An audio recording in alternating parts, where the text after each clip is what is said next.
ତିନିଟି ବଂଶ କେବେ ବି ରାମ ମନ୍ଦିର ଯାଇନାହାନ୍ତି କିନ୍ତୁ ବାବରି ମସଜିଦରେ ଯାଇ ନୀଳ କଲରର ଚାଦର ଟେକି ଦେଇ ଆସିଛନ୍ତି। ମୁଁ ମୋଗଲମାନଙ୍କୁ ଆକ୍ରମଣକାରୀମାନେ କିନ୍ତୁ ବହୁତ ଲୋକ ଓଡ଼ିଶାରେ ଅଛନ୍ତି ଯେଉଁମାନେ ମୋଗଲକୁ ତାର ପୂର୍ବଜ ବା ପୂର୍ବ ବଂଶଜ ବୋଲି ମାନନ୍ତି। ମୋଗଲ ପ୍ରଥମ ଥର ସମରକନ୍ଦରୁ ଭାରତ ଆକ୍ରାନ୍ତି ହିସାବରେ ଆସିଥିଲେ, ଆକ୍ରମଣକାରୀମାନଙ୍କ ହିସାବରେ ଆସିଥିଲେ। ହଜାର ହଜାର ହିନ୍ଦୁ ମଠ ମନ୍ଦିରକୁ ଭାଙ୍ଗିଲେ, ଲୁଣ୍ଠନ କଲେ, ସେମାନଙ୍କର ସୈନ୍ୟ ସାମନ୍ତ ହଜାର ହଜାର ହିନ୍ଦୁ ନାରୀମାନଙ୍କର ଧର୍ଷଣ କଲେ। ବହୁତ ସାରା ହିନ୍ଦୁମାନଙ୍କୁ ଅକଥନୀୟ ଅତ୍ୟାଚାର ଦିଆଗଲା, ବହୁତ ସାରା ହିନ୍ଦୁ ରାଜାମାନଙ୍କୁ ଗୋଲାମ ବନେଇଲେ, ଆଉ ଇଏ ସବୁ ସେମାନେ ହିନ୍ଦୁମାନଙ୍କ ସହାୟତାରେ ହିଁ କରିଥିଲେ। ଲକ୍ଷ ଲକ୍ଷ ହିନ୍ଦୁଙ୍କର ହତ୍ୟା କଲେ।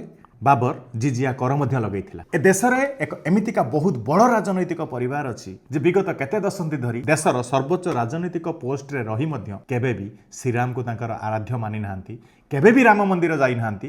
ସେ ପିଢ଼ିର ତିନିଟି ବଂଶ କେବେ ବି ରାମ ମନ୍ଦିର ଯାଇନାହାନ୍ତି, ରାମଙ୍କୁ ନିଜର ଆରାଧ୍ୟ ମାନି ନାହାନ୍ତି କିନ୍ତୁ ବାବରି ମସଜିଦରେ ଯାଇ ନୀଳ କଲରର ଚାଦର ଟେକି ଦେଇ ଆସିଛନ୍ତି। ସେ ରାଜନୈତିକ ଦଳର ନାଁଟା କ'ଣ ଆପଣମାନେ ନିହାତି ତ ଜାଣିଥିବା ଦରକାର। ମୁଁ ତ ଜାଣିନି। ଯଦି ଆପଣ ସେ ରାଜନୈତିକ ଦଳର ନାଁ ଜାଣିଛନ୍ତି କମେଣ୍ଟ ବକ୍ସରେ ନିଜର ମତାମତ ଦିଅନ୍ତୁ।